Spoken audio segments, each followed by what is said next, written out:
Olá, como vão todos?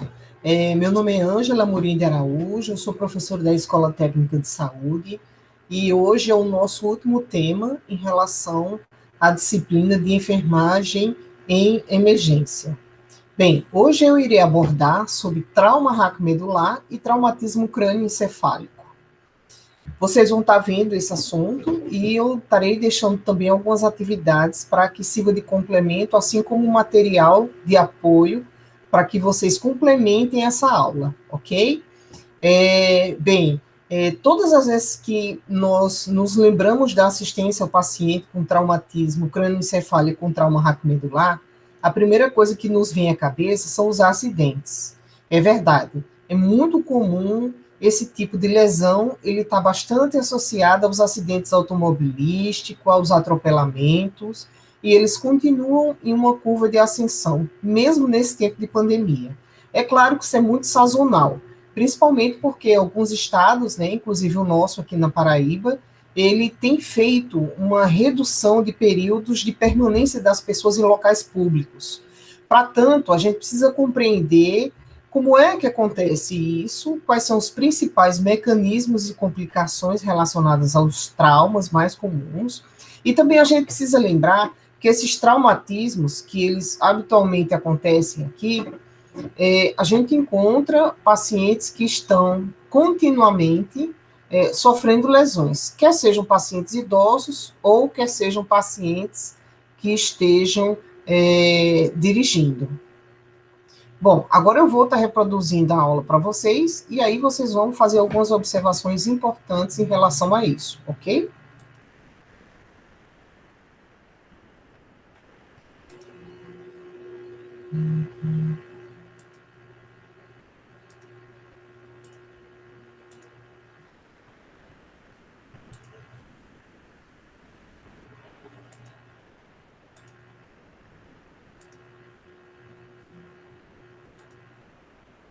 Bom, quando a gente fala de emergências traumáticas, que elas ainda estão relacionadas ao tema ao qual nós estamos desenvolvendo aqui na disciplina de emergência, a gente lembra que o traumatismo crânioencefálico e o trauma raquimedular, eles são situações que estão presentes no dia a dia em todas as faixas etárias, em todos os ciclos de vida.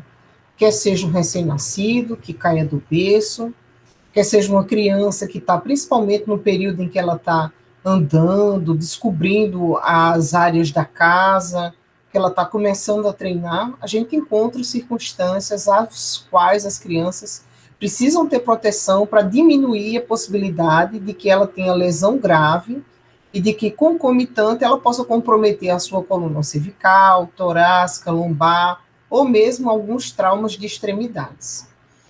Os traumas, eles estão muito associados em todos os países também às condições climáticas. Por exemplo, as estações do ano, ao qual o trauma está muito associado a atividades aquáticas, é o período do verão.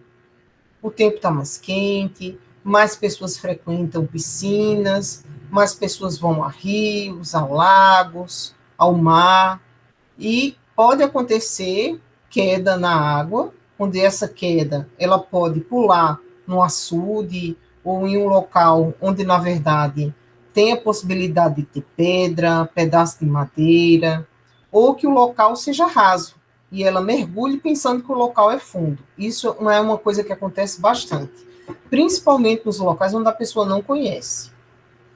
Uma ocorrência também muito comum no trauma, ela está sendo apresentada aqui, nesse segundo boneco, que são as quedas, né? As quedas, elas podem ser da própria altura, quer dizer, quando você está de pé e cai, desmaia ou tropeça, ou pode ser de uma altura 2 vezes maior do que a sua. Então, alguém que estava em um local, visitando obra ou fazendo algo que caiu, esse impacto ele pode ser muito significativo, como, por exemplo, as pessoas que caem em um local rígido, cimento, no piso, que não tenha grama para amortecer, que não seja uma areia ou que não seja um colchão.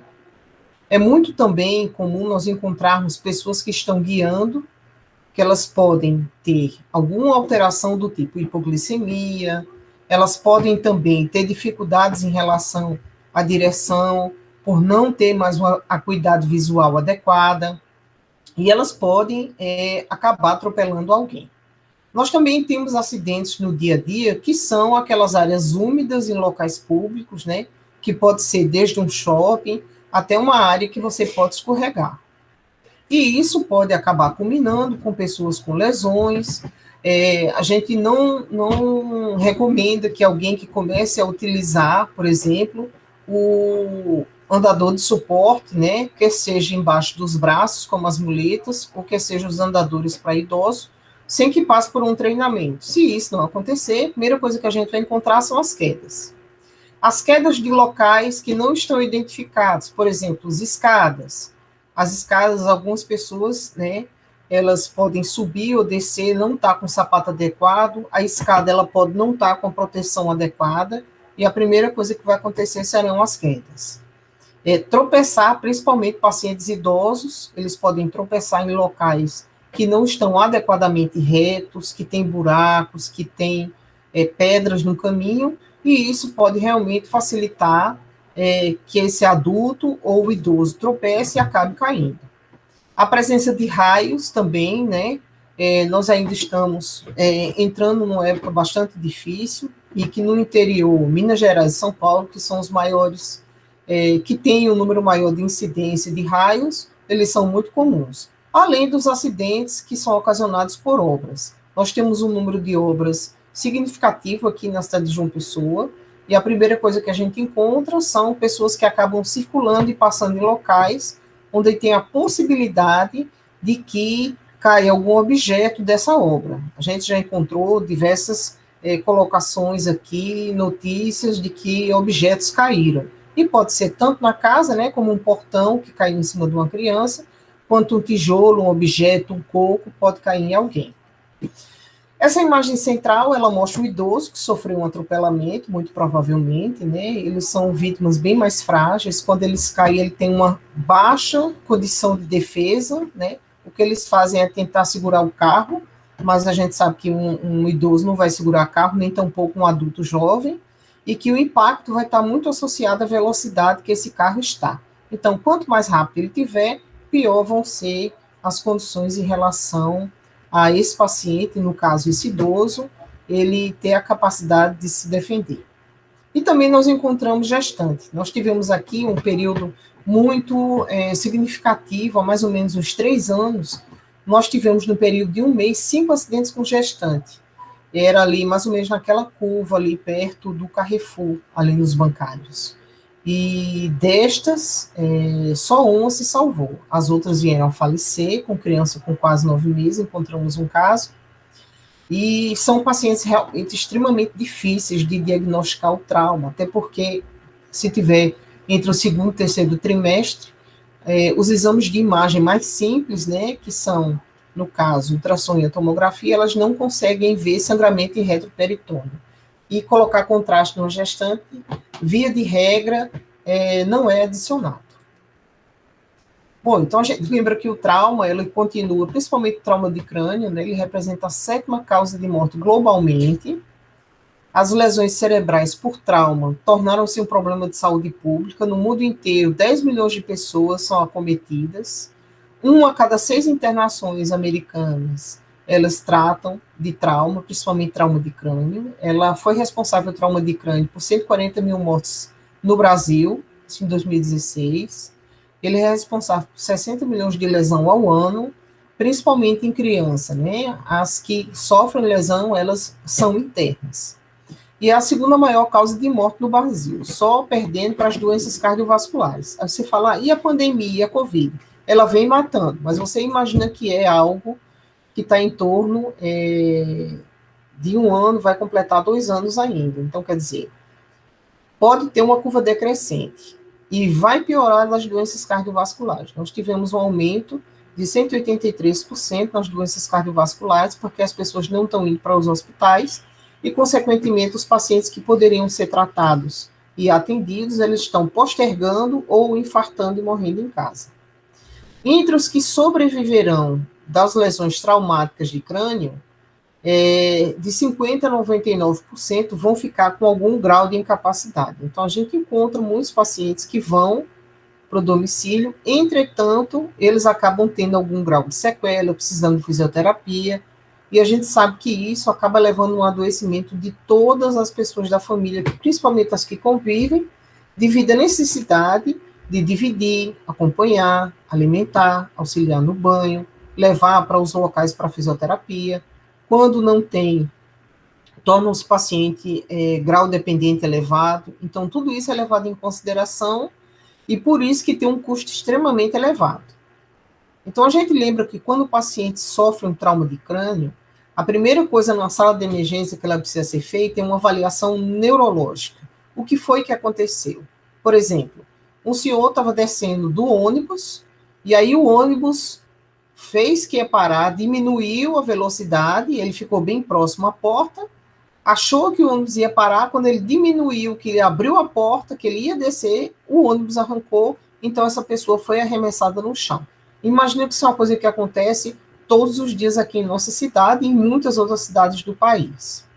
E quando esse paciente é atendido pelo SAMU ou pelo Corpo de Bombeiros, a primeira coisa que acontece é que quando a gente chega, a gente encontra aquele paciente desacordado, geralmente ele tem um ferimento corto-contuso, caiu, perdeu a consciência, ficou desacordado, e então, quando ele é encaminhado para o hospital, a gente vai fazer algumas observações importantes em relação à avaliação neurológica, como história do paciente, o que foi que aconteceu, como aconteceu, e se o pessoal que fez o atendimento tem essas informações.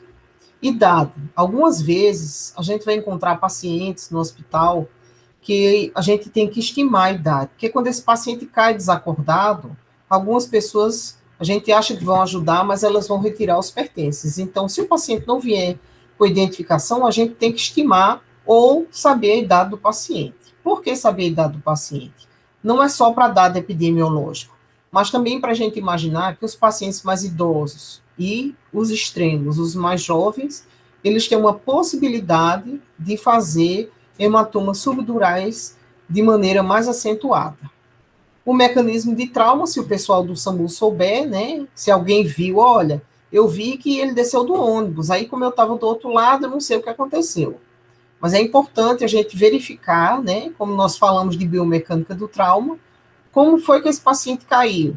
Ele ia descer, ele ficou desacordado, ele conseguiu pular, ele era um jovem, ele não caiu, depois foi que ele desmaiou. Então, tudo isso é muito importante para a gente fazer a avaliação desse paciente.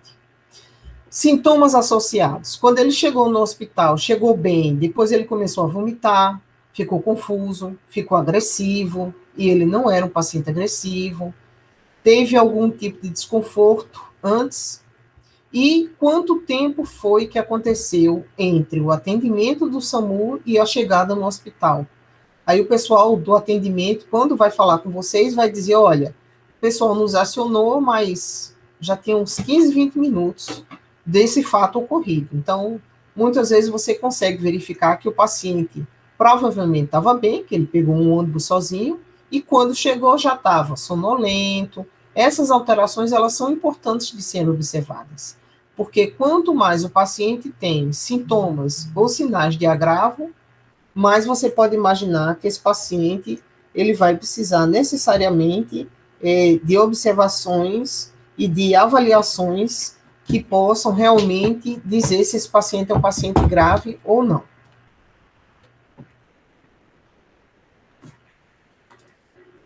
Bom, e aí, o que é que nós vamos fazer? O mais conhecido, que é o que a gente chama em relação à avaliação neurológica, escala de coma de Glasgow.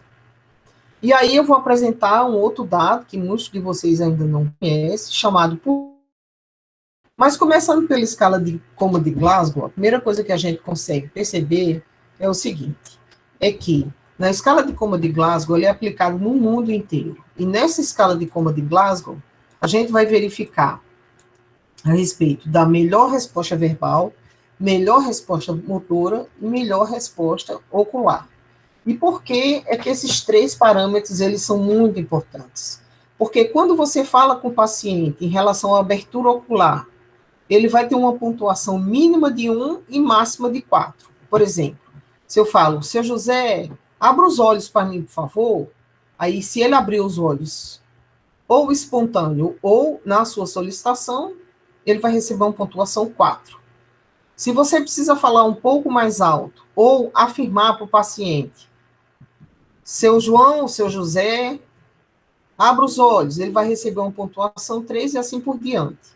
Se ele só responde a dor, ele vai levar a pontuação 2. Se mesmo vocês fazendo a avaliação em relação à dor, ou comprimindo a base da unha, e mesmo assim ele não abre os olhos, então esse paciente vai receber a pontuação 1 em relação à abertura ocular. Se esse paciente, durante a resposta verbal, aparece orientado, você pode perguntar o nome, ou o que foi que aconteceu, ou algo que possa associar esse paciente, então ele vai receber a pontuação máxima 5. Porém, se esse paciente dá respostas confusas, pontuação 4. Palavras inapropriadas. Eu pergunto, seu João, que dia é hoje? Ele diz, minha calça é azul. Palavras incompreensíveis. Muitas vezes o paciente está torporoso, ele está confuso, então você pergunta o nome dele e você não consegue entender o que ele fala, mesmo ele tentando falar. Ou nenhuma. Você tenta conversar com o paciente ou faz alguma solicitação, mexe o braço, mexe a perna e o paciente não se movimenta. Então, ele recebe a pontuação 1. Em relação à resposta motora, quando você pede, olha, seu João, mexa o braço, ele mexe, ele recebe uma pontuação de 6. Se o paciente apenas localiza dor, quando você pega a caneta e passa para fazer uma avaliação do Babinski na base do pé dele, na planta do pé, e ele localiza, ou habitualmente você comprime a base da unha, ele recebe pontuação de 5. Se o paciente apenas retira, quando você faz compressões mais fortes, geralmente na base da unha, dos membros superiores, ele recebe uma pontuação de 4. Uma flexão anormal ou extensão anormal, quer seja decorticando ou descerebrando, que é quando ele já tem um comprometimento mais grave da condição cerebral, ele recebe automaticamente pontuação 3 ou 2. E quando ele não tem nenhuma resposta motora por tudo que você faz, ele recebe 1. Então, nós temos uma pontuação mínima de 3. Nenhum paciente tem escala de coma de Glasgow 0, né? O mínimo é 3 e o máximo é 15. Pacientes que têm complicações em relação à escala de coma de Glasgow está de 8 ou para menos, com essa soma desses 3 parâmetros, implica que o paciente tem um agravo das suas condições clínicas. Tem mais uma outra avaliação que ela é feita, mas ela só vai ser feita, né, principalmente dos pacientes que estão sem sedação. Existe uma adição em relação a algumas literaturas da escala de coma de Glasgow, né? Mas eu vou trazer algo muito mais eficaz, que é o que a gente chama de pupilômetro. Muitas unidades de emergência e também as unidades de UTI, eles estão utilizando o pupilômetro. E o que é o pupilômetro? É uma escala onde vai ser avaliada as condições da pupila, para informar se o paciente tem pupilas que possam estar mostrando comprometimento cerebral ou não. Quanto mais puntiforme, menor, ou quanto mais midriática, maiores, pior vai ser a condição neurológica do paciente. E quanto mais diferentes em relação à direita ou da esquerda, também esse diagnóstico de agravo do paciente pode ser. Então, como é feita? Esse pupilômetro, ele, na verdade, você pode fazer, né? Tem um equipamento, mas a equipe pode fazer, que é parece uma palheta de madeira de sorvete, e a gente fixa uma pontuação já pré-determinada em relação a milímetros, e a partir disso, ela é colocada na lateral do olho do paciente para informar com quantos milímetros ele se encontra. Quanto menor ou maior essa quantidade, esse diâmetro dessa pupila, ele pode mostrar sinais de agravo. Então, vamos lá. Aqui nessa imagem, nós temos uma pupila diferente da outra. Essas pupilas, quando elas estão iguais ou normais, elas são isocóricas. Quando elas estão igual à imagem, à direita, diferente da esquerda, elas são anisocóricas. Elas podem ser mióticas, quando todas duas estão bem pequenas, ou elas podem ser midriáticas, quando as duas estão maiores. É claro que a gente vê muitas vezes algumas coisas na internet que não são de todo mentira, né?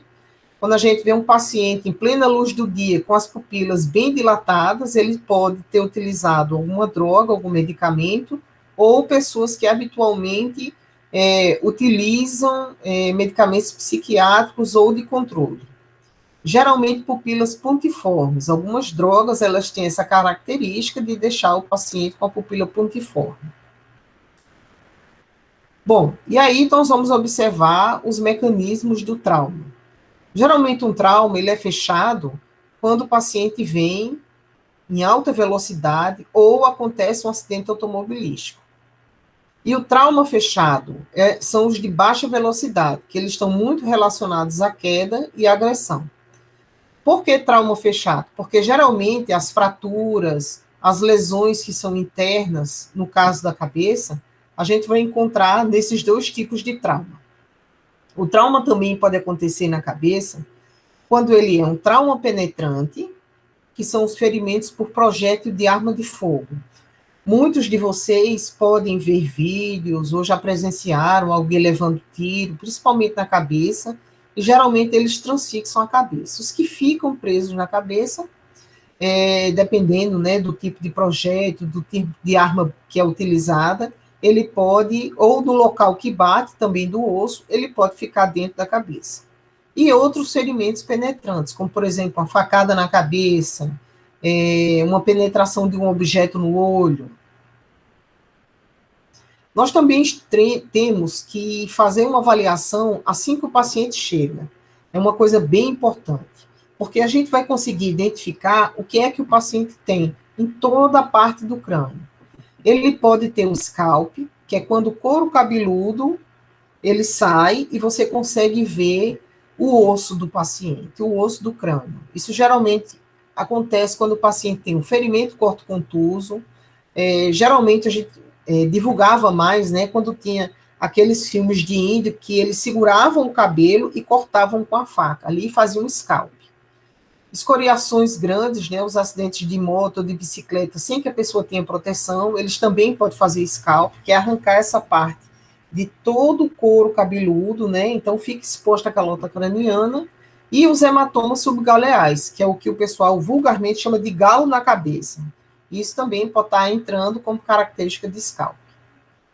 No crânio, nós podemos encontrar deformidades no crânio, por isso que a gente tem que realmente palpar todo o crânio, fazer uma observação, principalmente mulheres, né? Com a luva calçada, a gente vai procurar deformidade, pode abalamento ou pode ser algum hematoma. Sinal de guaxinim, que são geralmente o paciente com os dois olhos com hematoma, isso é muito clássico quando tem um sinal de fratura de base de crânio, ou sinal de Baclow, ou de Batlow, que são os sinais relacionados àquela parte da orelha, que é uma das partes mais rígidas do crânio, e ela tem um hematoma. Essa parte também ela é bastante reconhecida como fraturas de base de crânio. A gente também pode encontrar, nas lesões do crânio, uma fratura ou lesão que pode ocasionar a saída através do ouvido de líquor ou de sangue. E isso também pode acontecer através do nariz. E o nome é dado otolicorreia, é quando o paciente ele vai perder líquor por conta de uma fratura na base do crânio e vai sair aquela água límpida pelo ouvido, ou rinolicorreia, que é quando vai estar saindo pelo nariz. E tudo isso é muito comum devido à fratura da base do crânio, quer seja por acidente automobilístico, ferimento por arma de fogo ou ferimento por arma branca. Nós podemos também encontrar o que a gente fala de otorragia, que são os pacientes que levam pancada, paulada, acidente automobilístico, e aí pode ter um sangramento pelo ouvido. Pode ter os dois? Pode. Ele pode ter um sangramento grande ou uma lesão no crânio, que vai sair líquor e vai sair sangue. E também nós podemos ter o que a gente chama de hemotímpano. Algumas pessoas tiveram um tímpano perfurado, porque quando era bem mais jovem, elas acabaram mergulhando, ultrapassou o que existia de limite de pressão e acabou tendo sangramento. Assim também como lesões ocasionadas por acidente automobilístico. Lesões dos nervos cranianos, né? Geralmente, quando existe uma compressão na região da coluna, os pacientes podem sentir dormência nas mãos, dormência nos pés, dormência em algumas regiões que podem estar comprometidas. Bom, e aí a gente vai estar revisando sobre a estrutura anatômica cerebral. A gente lembra que essas camadas no cérebro, elas têm uma proteção muito importante para reduzir o risco e minimizar os impactos da região do cérebro especificamente, porque é um órgão extremamente vital. Cada função do cérebro que é afetada, anterior, lateral, posterior, frontal ou superior, ela vai incidir diretamente nas complicações que o paciente vai ter em sua recuperação pós-hospitalar, ou mesmo durante a situação hospitalar. Então, nós temos a constituição até a chegada do cérebro do crânio, que é uma estrutura abaixo do osso, esponjosa entre os ossos do crânio. Ele realmente faz com que esse impacto que surja, ele consegue reter, dependendo da cabeça do paciente e da sua constituição. Quanto mais de meia idade, mais ele tem capacidade. Com o envelhecimento, ele vai tendo mais capacidade de ter fratura. Nós temos a dura máter, que é a primeira camada que vem abaixo, a estrutura do osso. Nós temos uma capa perióstica, que é uma camada fina de osso.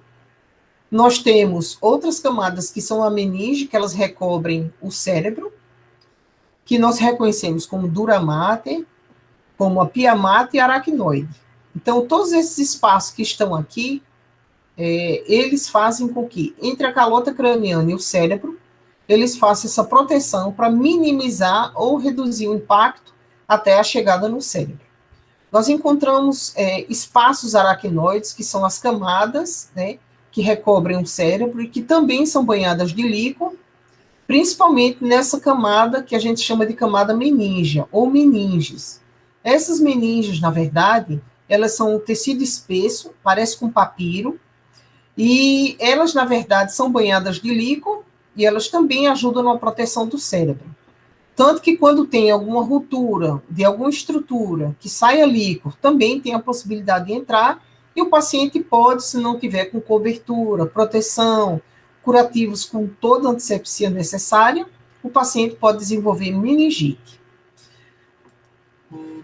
Bom, algumas regiões onde esse paciente pode ter uma lesão, a gente observa aqui que todas elas são responsáveis, essas regiões cerebrais, por funções, como, por exemplo, o lobo frontal, até a cisura de Rolando e o lobo anterior, eles são responsáveis pela área motora, e eles também, dependendo da área, eles são responsáveis por memórias, eles são responsáveis por outras regiões em que, cada vez que o paciente tiver uma lesão em qualquer dessas áreas ou dos lobos, pode fazer com que o paciente tenha um déficit motor ou mesmo um déficit relacionado a alguma das regiões sensoriais, como, por exemplo, perda de memória, afasia, que é dificuldade de fala, ou o sequenciamento de algo simples, ou as associações que ele pode fazer de cognições. Então, essas regiões do cérebro aqui apresentadas como lobo frontal e anterior, cisura de Rolando, lóbulo parietal, lóbulo occipital, cerebelo, cisura lateral de Silvio, lóbulo temporal e o tronco encefálico, né, que é o cerebelo e o bulbo e a ponte, cerebelo, ponte e bulbo. Eles são responsáveis por toda a função neurológica. Mas aí, só relembrando vocês, é bem importante que a gente lembre de que muitas vezes a gente escuta, olha, cuidado para não bater a parte de trás da nuca, porque você pode parar de respirar, pode morrer. Na verdade, nós temos receptores que fazem com que esse paciente além da própria capacidade pulmonar, né, e do comando do parasimpático para que a pessoa respire, nós temos também as células cardíacas, que elas têm automaticidade própria. Entretanto, tanto essa região do bulbo quanto do cerebelo, eles também comandam a parte respiratória e cardíaca. Por isso que muitos pacientes têm trauma de crânio, perdem grande parte da massa encefálica, entretanto, eles mantêm batimento cardíaco e eles mantêm uma função respiratória.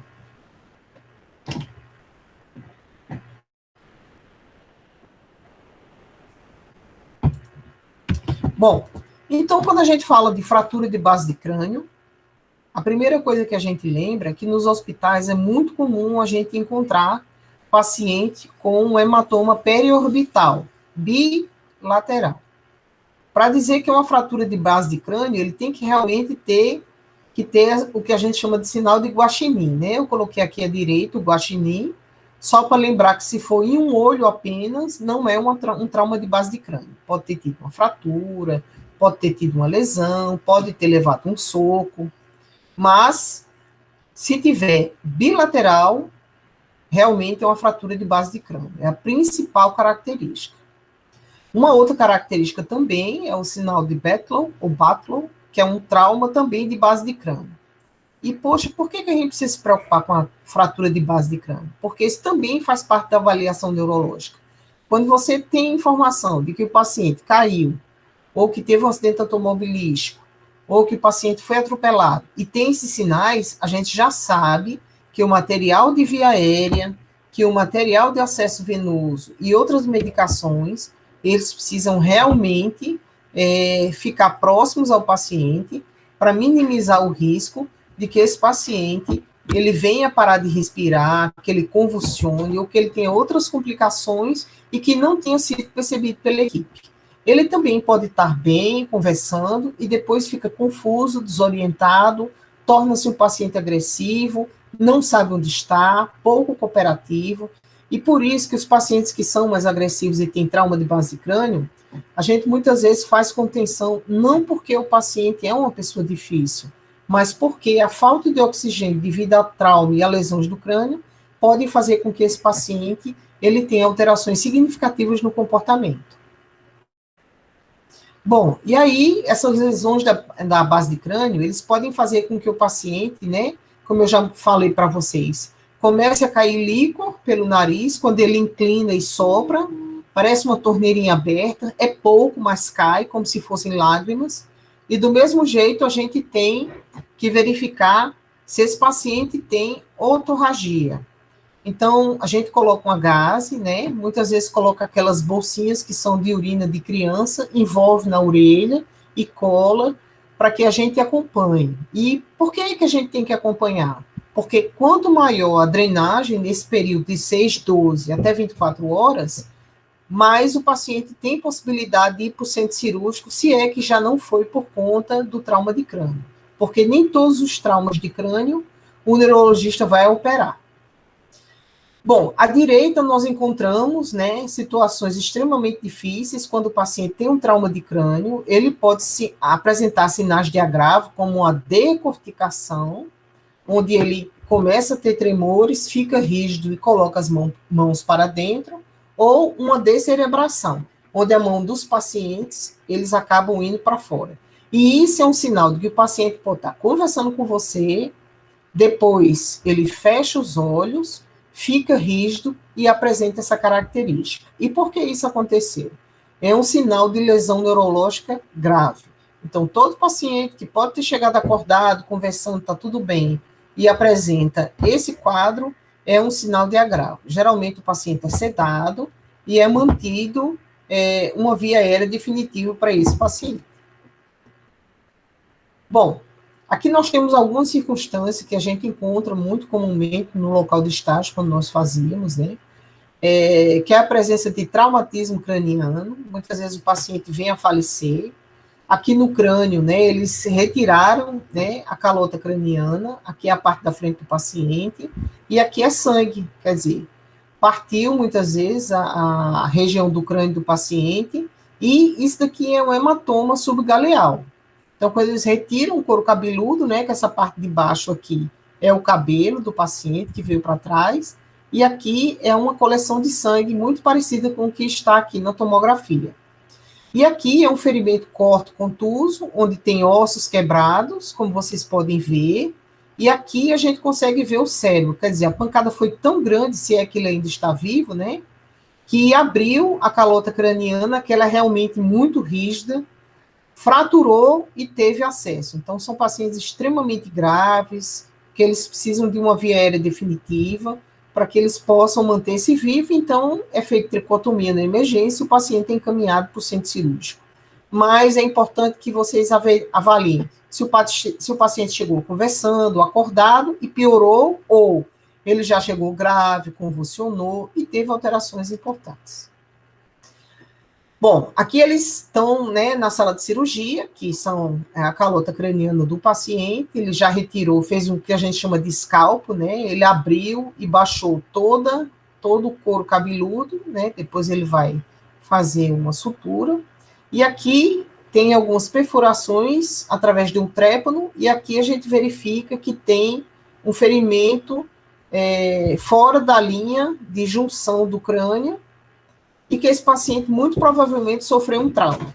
Então, aqui são mais algumas imagens, por isso que quando vocês estudaram anatomia, foi bem importante saber que essa aqui é uma junção anatômica, que ela, na verdade, fica condensada a partir de 1 ano e 2 meses, 1 ano e 6 meses, e posteriormente a gente fica com o que a gente chama de muleira ou calota craniana com a sua junção adequada. Aqui são algumas fraturas com afundamento de crânio, né? Aqui do lado direito, muitas vezes uma pancada, alguém que anda sem o cinto de segurança, que essa é uma das coisas mais importantes, né? Porque se você tiver sem o cinto de segurança, quer você esteja na frente ou na região posterior do veículo, como acompanhando, a possibilidade de você ser arremessado do veículo, se você bater em alguém, isso, na verdade, faz com que esse paciente possa sofrer, ou, como mostrado aqui, essa transfixação. Aqui é uma fratura aberta, né? O paciente já está entubado, mas já fizeram a tricotomia do paciente, e aí vão começar a acessar a fratura dele, que muitas vezes a gente encontra essas circunstâncias de fratura de crânio.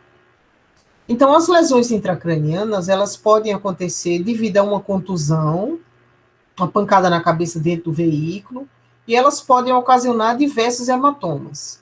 Quando alguém tem um hematoma dentro da cabeça ou dentro de alguma daquelas partes, tá? Eu vou voltar para a gente ver as regiões, certo, da cabeça, só para relembrar vocês de que essas regiões da cabeça, elas são importantes, porque quando a gente fala de espaço subdural, que aqui dá para ver, ela, na verdade, já está abaixo do osso, abaixo da primeira camada, ela já vai entrar na segunda camada. Espaço subaracnoide, ele é mais próximo do cérebro.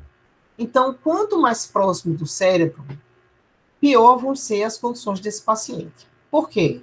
Porque vai ser mais difícil fazer uma trepanação, quer dizer, fazer com que esse paciente, ele obrigatoriamente, ele tenha que abrir a cabeça para fazer essa retirada. Em algumas circunstâncias, né, dependendo das condições clínicas, ou do exame de ressonância ou angiorressonância, esse paciente, muitas vezes, ele só vai ser submetido a uma trepanação, que é uma perfuração no local específico, é aspirado, põe-se, então, uma medida de avaliação, que é pressão intracraniana, para que esse paciente, então, seja acompanhado se resolveu o problema ou se ele volta a sangrar. Então, os hematomas podem ser em várias áreas da porção logo abaixo da calota craniana, eles podem ser dentro do cérebro e nas outras camadas acima do cérebro. Ou elas podem ser difusas. Por exemplo, alguém que levou um soco na cabeça, como os lutadores de boxe ou de MMA, eles podem ter uma concussão leve, ou eles podem ter uma lesão mais grave. Muitas vezes eles levam um soco grande na cabeça, alguns levam um soco e ficam um pouco parado, e você percebe que ele está acordado, mas que ele não tem nenhuma conexão para realizar nenhum tipo de ação. E outros que levam uma pancada forte na nuca, em outras regiões, então eles têm um sangramento disseminado no cérebro e que realmente são bem mais graves. As contusões, né, elas podem estar associadas a concussões, né, quando alguém bate na cabeça do outro, quando a pessoa cai no chão e bate a cabeça, quando leva um murro na cabeça. Tudo isso pode causar o que a gente chama de chacoalhamento do cérebro. E isso pode levar a um coma. O paciente pode ficar, como a gente chama de obnubilado, que na verdade são os pacientes que você vê que ele está com o olho aberto, mas ele não sabe absolutamente o que está acontecendo. Ou os pacientes podem desenvolver confusão mental. Se alguém assistiu alguma luta de boxe ou MMA, muitas vezes eles ficam acordados, eles levantam, mas ele não sabe absolutamente onde está, o que aconteceu, então isso pode ser caracterizado como contusão mental. E elas podem ser únicas ou múltiplas. Muitas vezes, quando existe um linchamento na prisão, ou quando a gente recebe pacientes de presídio, eles apanharam bastante. Muitas vezes são vários presos, ou mesmo aconteceu uma diferença dentro de uma cela, ou alguém que foi agredido. Então, essas contusões podem acontecer em várias partes ao mesmo tempo. E acontece o que a gente chama de efeito de massa, né? Essa pancada vem na cabeça, então tem uma hora que a cabeça para, mas o cérebro continua em movimento e volta. Por isso que ele perde algumas conexões nervosas, até que o paciente ele volte a ter continuidade e ciência das suas funções. Aqui é para mostrar, né, que o paciente pode ter apanhado dos dois lados da cabeça, ou ele pode ter tido um acidente automobilístico, bateu na cabeça de quem estava junto com ele na frente e bateu do outro lado. Ou ele apenas levou uma pancada de um dos lados. Então, a gente vai ver aqui que esses hematomas, né, que podem ser difusos ou que podem ser locais, eles geralmente acontecem na região da dura mater, que fica logo abaixo do osso. Eles podem acontecer através de uma ruptura de um vaso importante ou por uma fratura. E o melhor prognóstico do paciente após uma tomografia faz com que esse paciente não venha a falecer. E o que é que a gente observa? Que ele está bem, lúcido, conversando, e em seguida o paciente fica inconsciente e pode falecer. E quando é que isso acontece? Pessoas que habitualmente tiveram ocorrências em casa, ou acidente de moto, estava sem documento da moto, era menor de idade, ele caiu, ficou desacordado, mas aí quando ele acordou e verificou a gravidade, foi embora para casa. E aí o SAMU é chamado para atender em casa, quando vai saber, o paciente morreu. Por quê? Não procurou socorro quando era necessário. Por essas razões, né, que são as mais comuns, que ninguém saiba que ele teve um acidente, ficou inconsciente, e aí ele desenvolve um hematoma importante, e isso faz com que o paciente venha a falecer sem ter o cuidado adequado. E esses hematomas aqui, que são os hematomas epidurais, eles são hematomas muito comuns, idosos que caem ficam desacordados também, eles acontecem logo abaixo da calota craniana e não teve invasão do cérebro. O hematoma subdural é o mais comum entre os idosos, né? E o mais frequente também entre crianças. Ele tem uma formação de horas ou dias. É muito comum que alguns pacientes idosos caiam, se machuquem, mas eles levam até mais de 48 horas, né? Aqui fala de 4 horas, mas alguns pacientes levam algum tempo para rebaixar o nível de consciência. Muitas vezes o paciente tem um comprometimento cerebral, é grave, mas ele só vai piorar depois de algum tempo que foi para casa. Ele é mais reservado, né? São hematomas mais graves que matam mais, muito comum em idosos, pode ser dos dois lados. Ele tem uma mortalidade entre 59% a 69%. Então, são esses hematomas que ficam nessa região, abaixo da região epidural, abaixo do crânio, e que por isso que esses pacientes, eles acabam passando batido de quem avaliou, e isso realmente é o sinal de agravo do paciente. A concussão leve, né, como eu disse para vocês, são os pacientes que ficam desorientados com pancada na cabeça, né? Eu vou mostrar um vídeo para vocês sobre concussão, como ela acontece. Aí mostra realmente o que é que pode acontecer com lesões graves como concussão, que ela é simples.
Bom, então, após esse vídeo, ele falou bem claramente de que o cérebro é o órgão mais sensível de todo o corpo.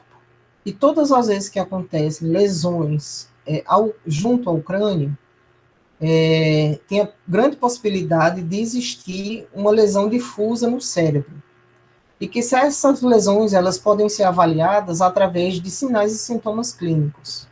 Então, as imagens que mostraram lá, elas deixaram evidentes de que esse manuseio agressivo durante uma freada, né? Por isso que um acidente automobilístico, uma freada brusca, isso pode trazer algumas complicações para o cérebro, assim como algum tipo de agressão interpessoal.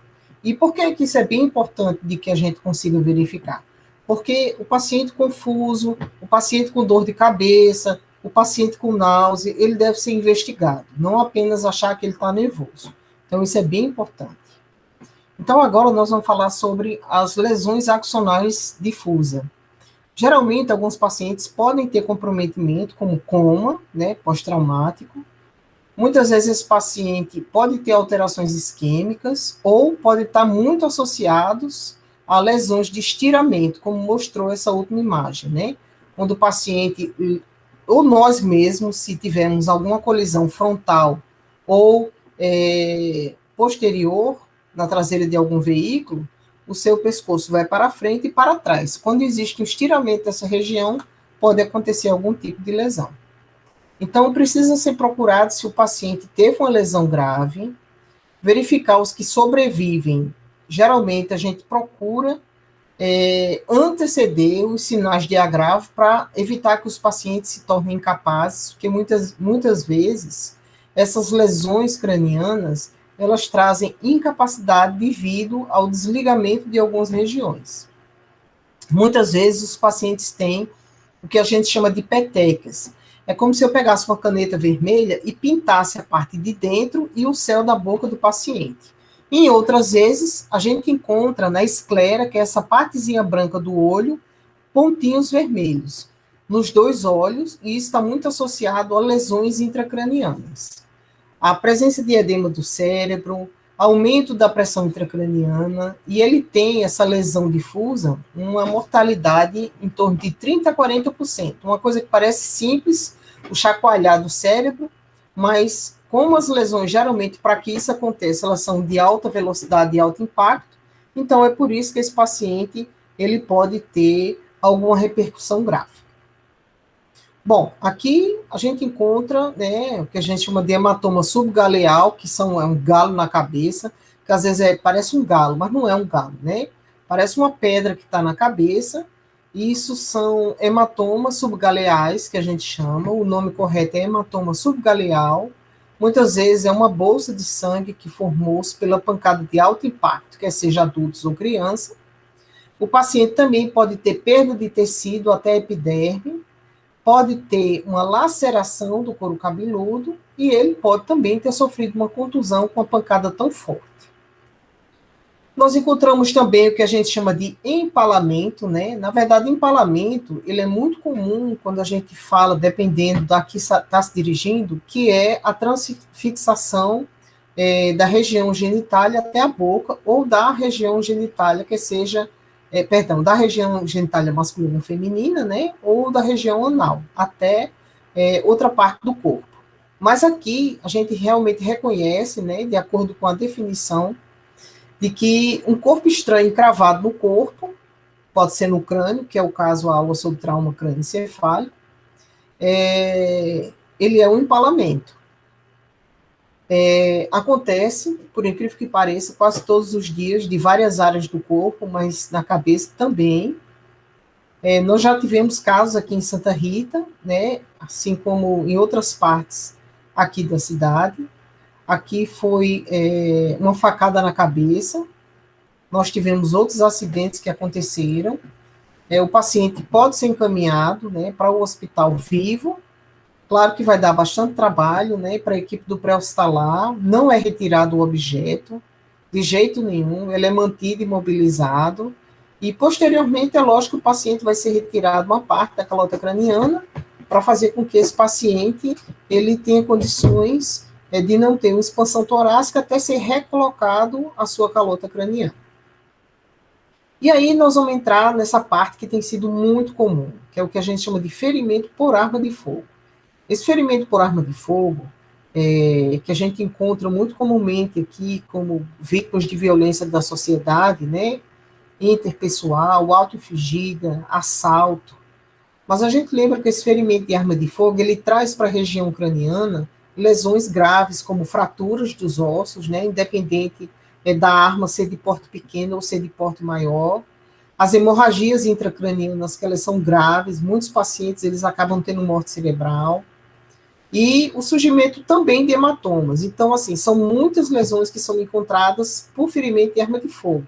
E a gente consegue identificar o local de entrada e o local de saída, mas o mais importante é saber das condições neurológicas do paciente. E é claro que o diâmetro dela, ela vai variar de acordo com o calibre, com a velocidade, né?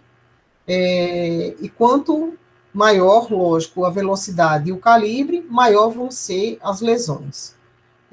Se ele for a queima-roupa, se ele for a distância, ele vai estar muito mais associado ao calibre e à velocidade do projétil. Tudo isso vai ser calculado e avaliado. Tem realmente custo para esse tipo de coisa, mas a experiência dentro dos hospitais, elas são bem importantes. Aqui uma perfuração por arma de fogo também, né? Pode ser desde o chumbinho até outras armas. E isso, durante o raio-x, deu para verificar, o paciente pode ter danos nas partes moles, né? Como região do olho, e muitas vezes fica o restante da pólvora e dos projéteis fixados no crânio do paciente. Bom, e aí quando é que realmente é grave? Sempre é grave um tiro na cabeça, né? Mesmo que seja região frontal, embaixo, próxima à mandíbula, mas uma das coisas que a gente vai observar são as pupilas, né? Como é que elas estão? Elas estão iguais, elas estão isocóricas, que são iguais, elas estão anisocóricas, elas estão desiguais. As pupilas estão pontiformes, pequenas, que é o que a gente chama de mióticas, ou elas estão midriáticas, grandes. A gente tem que observar também se o crânio teve perda de líquor, expulsão de tecido cerebral, né? Quando nós estávamos no último estágio, nos pediram para trocar um curativo, só que ninguém tinha colocado que não era para trocar aquele curativo. O que é que aconteceu? Quando nós destampamos o ouvido do paciente, saiu o equivalente a uma mão cheia de massa encefálica, quer dizer, aquela gase, ela deveria ter sido identificada, não retirar. É claro que saiu muito, a gente tentou colocar, reposicionou, chamamos o neuro, o paciente ficou instável, mas assim, ninguém sabia que aquilo estava lá para tapar e não saiu o resto.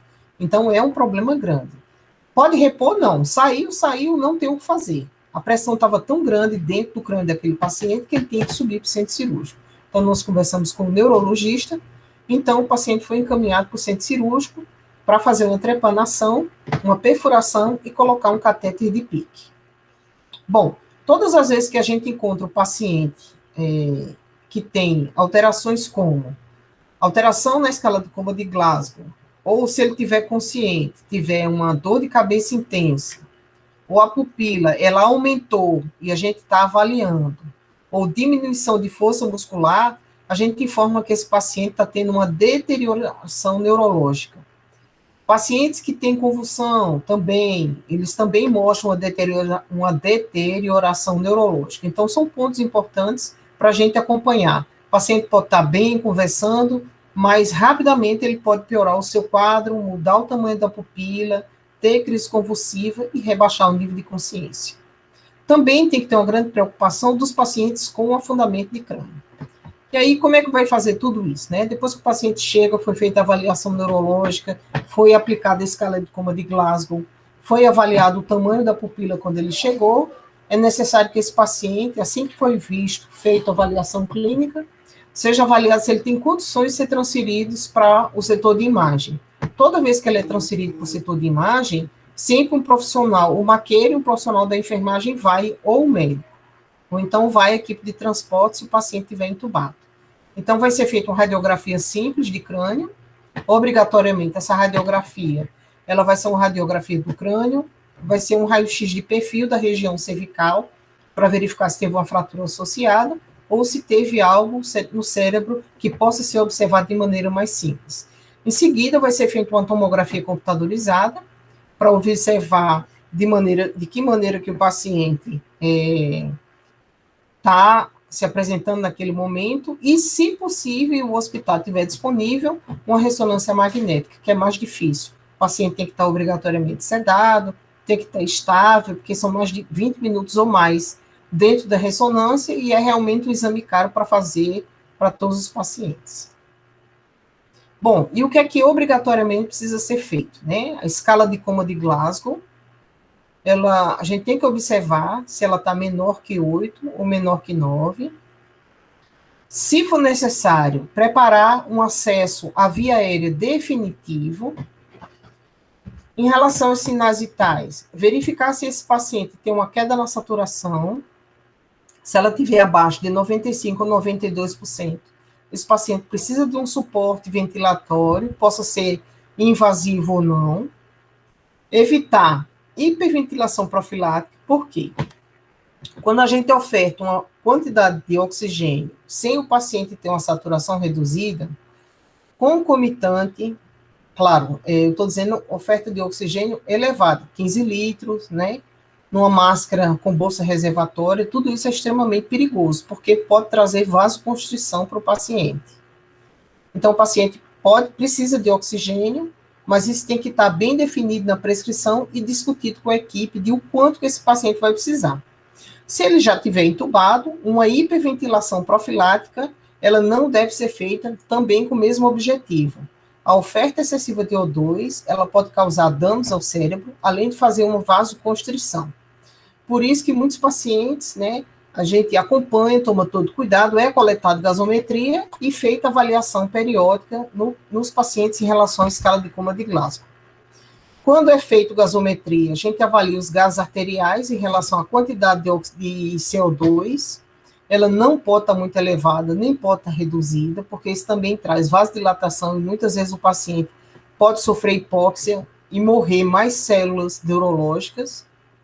Lembrar que todo paciente neurológico, né, a não ser os que têm um trauma de região cervical ou não tenham feito ainda, ele pode ficar ou em posição neutra, que é reto, ou, logo que possível, manter a 30 graus a cabeceira elevada, porque melhora a drenagem encefálica e, consequentemente, esse paciente tem uma melhor responsividade das suas condições. Evitar hipo ou hiperglicemia. Por quê? Principalmente nosso cérebro, ele funciona à base de glicose e sódio. Então, é muito importante que se esse paciente tem uma lesão cerebral, vocês vão verificar que na emergência, uma das primeiras coisas que se faz é uma glicemia capilar. Então, faz o hemoglucoteste lá, e a partir disso, o paciente pode até convulsionar por hipoglicemia. E se o paciente acabou tendo uma lesão que ocasionou um trauma importante, que teve dano na hipófise, ele também é acompanhado. Distúrbios hidroeletrolíticos, né? Quando o paciente tem condições, que está inconsciente, a gente passa uma sonda vesical no paciente e acompanha como é que está a diurese dele. Alguns pacientes, a gente vai precisar acompanhar o sódio dele. Nem pode dar muito, nem pode dar pouco. Os pacientes que têm perda de sódio importante, eles podem desenvolver convulsão, e não é convulsão pelo problema neurológico, e sim porque o sódio dele está baixo, que ele deve estar entre 135 e entre 145. E tomar cuidado com a hipertermia. Geralmente, quando as pessoas elas têm uma perda de temperatura por conta do líquido, aumenta a temperatura por conta do líquido, a gente resfria. Isso é, na verdade, uma característica muito comum do paciente que teve lesão cerebral, perdeu o líquor. Então, como mecanismo compensatório, ele tem essa desregulação e ele desenvolve hipertermia. Bom, e aí quais são os cuidados de enfermagem que devem ser feitos quando esse paciente está entrando na unidade de emergência, né? Aplicar o X, ABCDE, conter sangramentos, justamente para que esse paciente mantenha tanto o fluxo para as coronárias, quanto o fluxo cerebral adequado, para minimizar a possibilidade de que ele entre em colapso circulatório, e que o cérebro vai ser o primeiro órgão que vai sofrer com esse déficit. Lembrar de deixar o paciente em superfície rígida. Eu sei que não é bom, o paciente reclama quando ele está acordado consciente, né? Mas é a posição correta até que seja feito todos os raios-x de proteção e também, se possível, a tomografia. Cuidado para não realizar movimento brusco. Muitos pacientes ficam paraplégicos ou tetraplégicos porque alguém tirou o colar cervical e não fez a mobilização do paciente em bloco. Então, isso pode trazer danos irreversíveis à coluna do paciente. E esse trauma de crânio pode diretamente impactar nas condições da coluna dele, principalmente na cervical, que nós temos 7 vértebras cervicais, e que quando existe uma lesão ou ninguém se preocupa com isso, com certeza o paciente vai passar o resto da sua vida, né, com complicações graves. Pode vir a óbito, pode ficar paraplégico, tetraplégico, ou um problema para sempre na coluna. Lembrar de colocar a cabeça e o pescoço alinhado com o eixo do corpo. Verificar os sinais vitais a cada 15 minutos, né, é muito importante. O paciente pode começar a diminuir a frequência cardíaca, e a frequência cardíaca dele diminuída, muitas vezes ele não responde a volume, não responde a droga, e ele pode ter tido uma compressão na coluna além da cabeça. Lembrar de manter as vias aéreas permeáveis ou pérvias e com oxigenação adequada. Não dá absolutamente nada para o paciente beber até que seja definido se ele vai ou não para a cirurgia. E oxigenação adequada. Muitas vezes o paciente diz, olha, eu estou sem conseguir respirar. Tira aqui o colar e ele está saturando bem. Então, se ele está saturando bem e ele começa a entrar em pânico, é bom dialogar, conversar com ele, explicar o porquê o colar está ali e pedir um pouco de tranquilidade naquele momento até que sejam feitos os exames. Então, um bom diálogo é de extrema importância.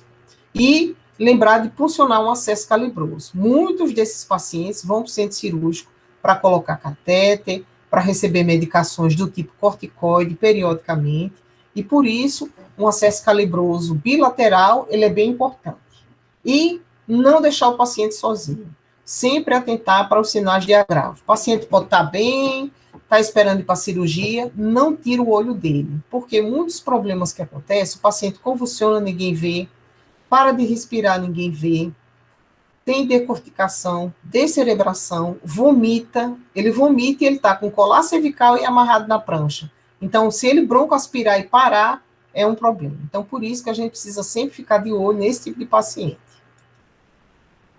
Bom, auxiliar no cateterismo vesical de demora, ele não vai poder se levantar para urinar, né? Então, existem técnicas para a gente passar com bastante cuidado, né? Já que ele muitas vezes vai estar acordado, se ele estiver inconsciente, utilizando sempre a técnica adequada asséptica para reduzir o risco de complicações.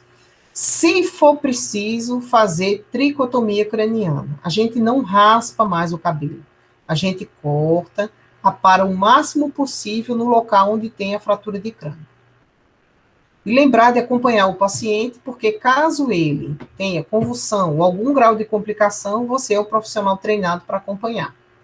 Observar e verificar se o paciente desenvolveu choque hipovolêmico, né, que é porque ele perdeu muito sangue na cabeça ou em outras partes do corpo. Então, observar bem, verificar se a frequência dele está elevando, a pressão está reduzindo.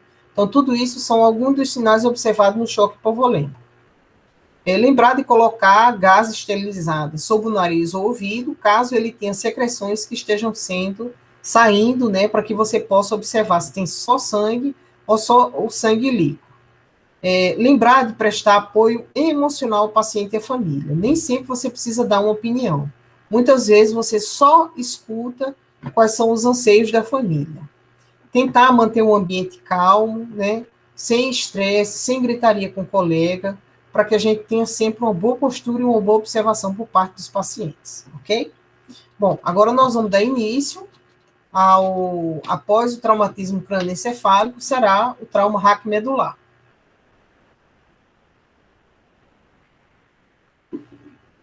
Bom, o traumatismo raquimedular, ele precisa ser compreendido por toda a extensão da coluna desses pacientes.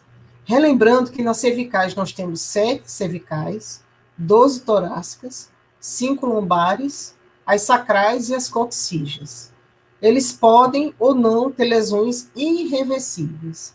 Então, a gente lembra que adultos jovens do sexo masculino são 80% dos que têm esse tipo de comprometimento.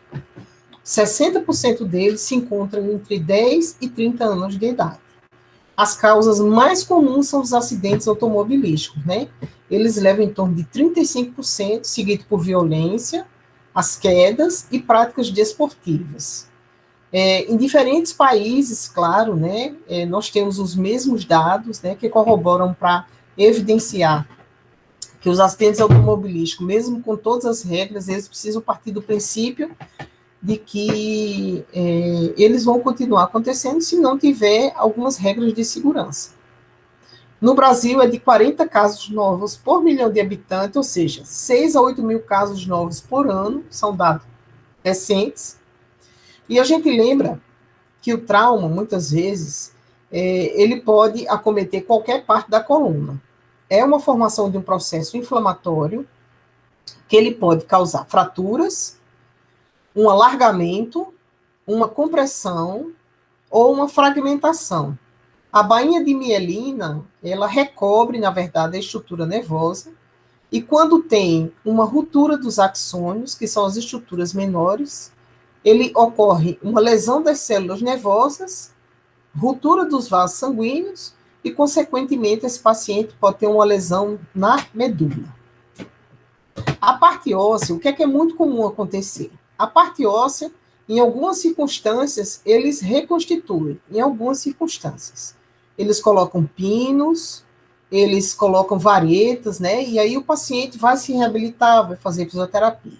Mas quando ele tem um seccionamento da medula, né? Então, realmente, isso fica muito complicado ele conseguir reaver. Já tem muitas discussões, tem alguns centros que eles acabam utilizando célula-tronco, mas não são todos os casos.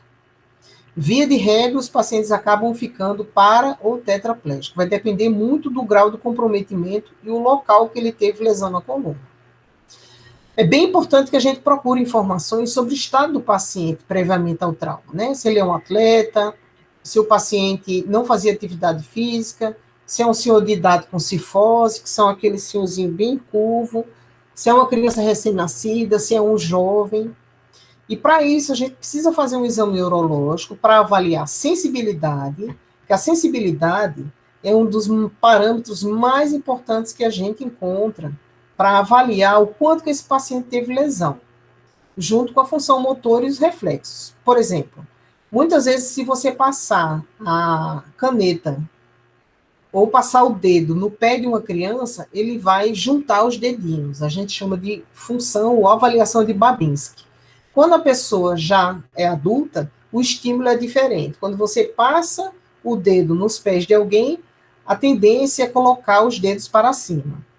E muitas vezes o paciente, quando tem uma lesão, aí a gente vai verificar se ele sente. Quando a gente faz essa parte da sensibilidade na planta do pé, ele muitas vezes nem sente mais essa sensibilidade, né? Então ele pode ter uma diminuição da sensibilidade. Mas aí você fala, olha, seu João, mexe o braço para mim, o senhor pode apertar minha mão, e ele não consegue apertar. O senhor está sentindo que eu estou tocando? Muitas vezes ele vai dizer, eu estou sentindo que você está tocando, mas eu não estou sentindo nada. Às vezes você está até furando o paciente e ele não consegue ter o reflexo para puxar, já que a sensibilidade dele está comprometida. Então, nós temos 33 vértebras, né, 7 cervicais, 12 torácicas, 5 lombares, 5 sacrais e 4 coxígeas. Essas estruturas aqui que estão bem definidas, elas são estruturas largas, são estruturas fortes para sustentar, né? Na verdade, o que ajuda a dar a sustentabilidade da coluna, principalmente são os músculos, né? Porque se você tiver com pouca capacidade muscular, que é o que a gente chama de sarcopenia, enfraquecido, você não consegue nem ficar de pé. Então, os ossos são nossa proteção, eles têm em sua estrutura a vértebra, que é essa parte mais larga. Nós temos a medula espinhal, que passa por dentro. Nas laterais existem os nervos. Os discos cartilaginosos, eles nos protegem entre as vértebras, justamente para uma pancada, uma queda, um levantamento de peso. ele faz com que eles tenham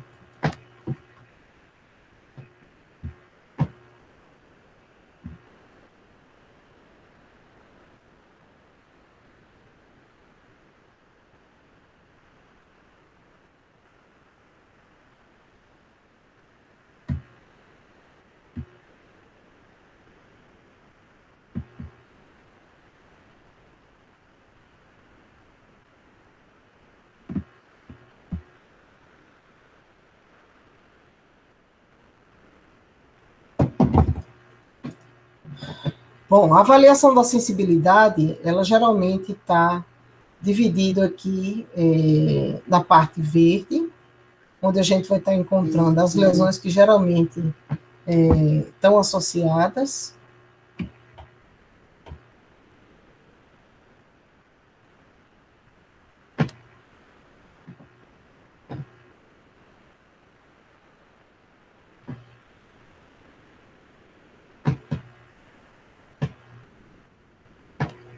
Estão associadas às alterações que a gente pode encontrar. Então, lesões na região mais alta, até a altura abaixo da clavícula, a gente pode ter alterações nas mãos, nessa parte interna do braço.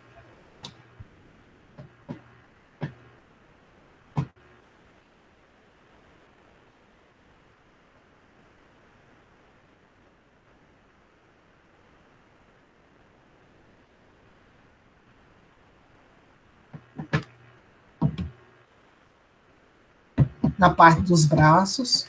Quando o paciente tem um comprometimento na região torácica, fratura ou alguma lesão, ele vai ter um comprometimento um pouco acima do mamilo, até a região próximo à cicatriz umbilical.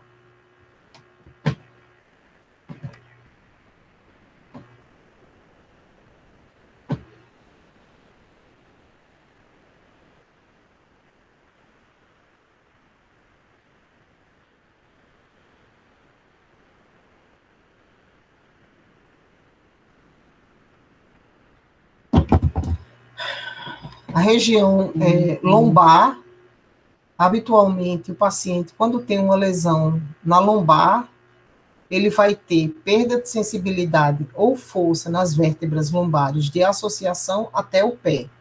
Quando o paciente tem uma lesão ou fratura na região do sacro, ele tem desde a região do glúteo, a parte interna, e na parte inferior, a parte externa. Então, a gente chama de dermátonos, né, que são essas regiões. Quando o paciente tem uma lesão importante, a primeira coisa que acontece com eles é ter comprometimento nessas regiões. Então, quando a gente procura algum tipo de comprometimento, do tipo fratura ou lesão, a gente localiza nessas regiões aqui identificadas o comprometimento do paciente. Bom, aqui são alguns exames que são feitos, né? Aqui claramente dá para ver que o paciente teve uma lesão, né? Que eles chamam espondilondicite, quando eles precisaram, né? Tem uma fratura bem na altura da torácica. E aí o paciente precisou ser colocado pinos e proteção, além de reconstituição através de parafusos de parte da vértebra. Aqui a gente encontra também paciente com a fratura na T1, e essas lesões que eles mostram aqui, elas são importantes para verificar que todas as vezes que a gente encontra um paciente com algum tipo de lesão e ele depois vai para a cirurgia, vai depender principalmente das condições em que teve essa assistência. Um paciente com uma fratura dessa muito importante, é necessário que a equipe tenha toda a atenção possível para a dor, ou mesmo se o paciente não tiver dor, o manuseio, sabendo do que se trata. A gente consegue observar aqui na região posterior, palpando, né, que esse paciente vai ter uma alteração da continuidade da coluna quando a gente passa a mão. Por isso que a inspeção é algo bastante importante.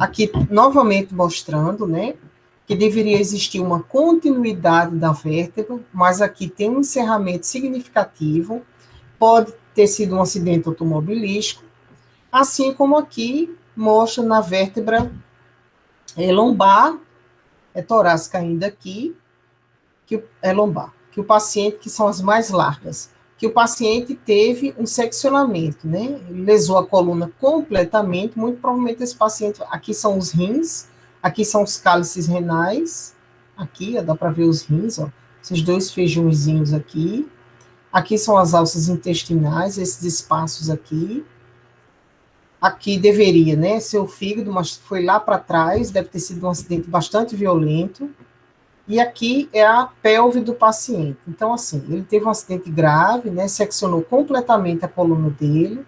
Então, muito provavelmente, aqui é o coração. Aqui, muito provavelmente, o paciente, né, vai ter um comprometimento grave. Bom, então, quando a gente encontra um paciente que tem uma lesão nas vértebras cervicais até a C6, geralmente o paciente vai ficar tetraplégico ou quadriplégico. Ele pode ficar paralítico do pescoço para baixo.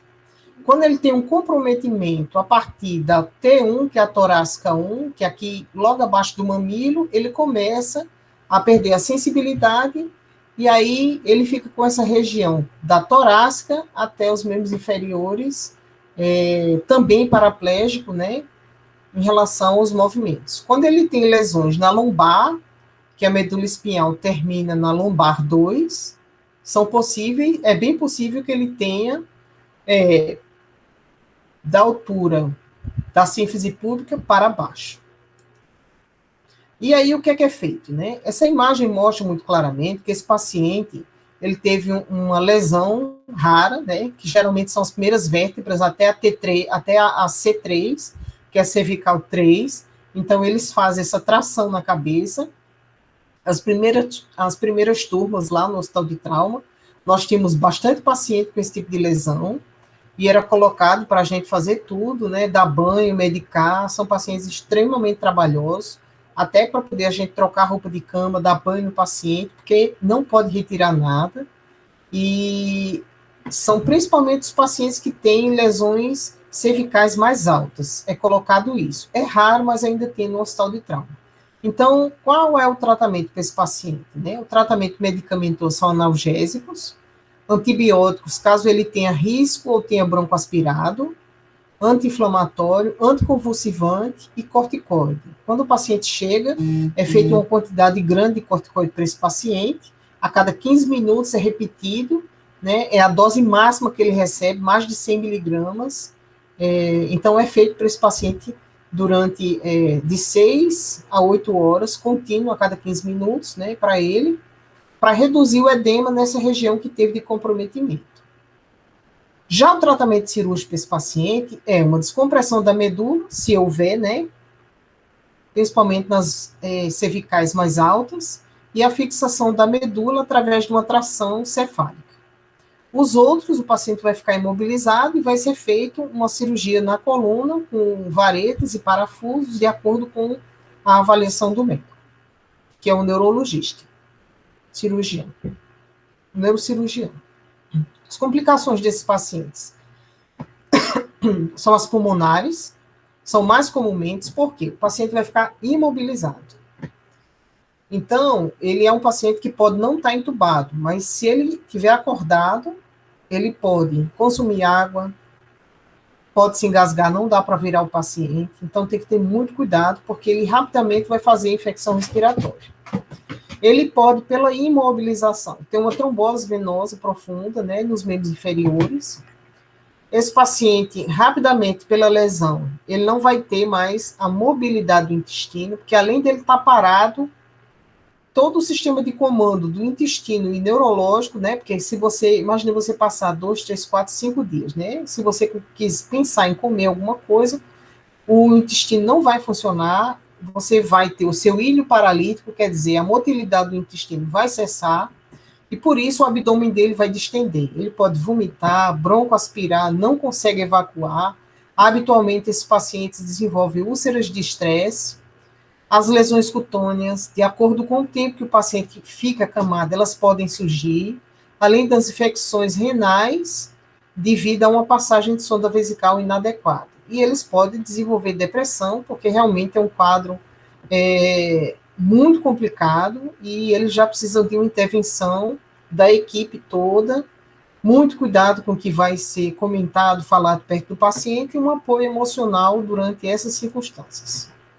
Aqui é novamente mostrando, né, que os nervos cervicais, eles incidem em toda a coluna, principalmente da região torácica para baixo, cabeça, pescoço, diafragma, deltóide, bíceps, extensores do punho, tríceps, nervos torácicos, mãos. Então, tudo isso vai ficar diminuído se o paciente tiver uma tetraplegia.